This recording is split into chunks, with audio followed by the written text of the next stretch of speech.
Let me change the gear a little bit on that.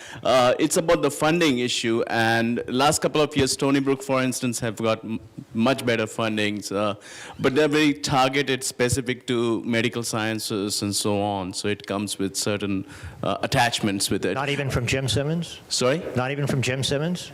Yeah. Simmons is fun. It's fun. Yeah. So the question here is, at Stanford, you managed to sort of, I'm talking about social sciences, have, proportion. They're still a stepchild, but they're still okay. They're proportionately getting better funding. That's not the case at Stony Brook. They're they're neglected quite a bit.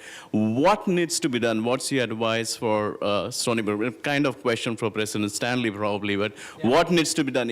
Should be from the departments that they need to do more interdisciplinary sort of work so that they collaborate with departments and people who have funding. So interdisciplinary or department-based funding? They have to build endowment. You have to build endowment. This is the long-term. Look.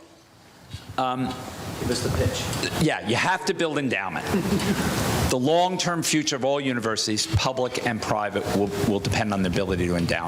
I think the partnership that existed between state governments and public universities is going to be more strained going forward than it's been in the past. It was a great day, and certainly Stony Brook's had its ups and downs in terms of its funding from the state. I don't think we can rely on the states to be the partners they once were. Their budget's under a lot of pressure, particularly rise in healthcare, but also in California, for example, rise in prison costs, which have gone up faster than anything else. Yeah. So you've got all these other things.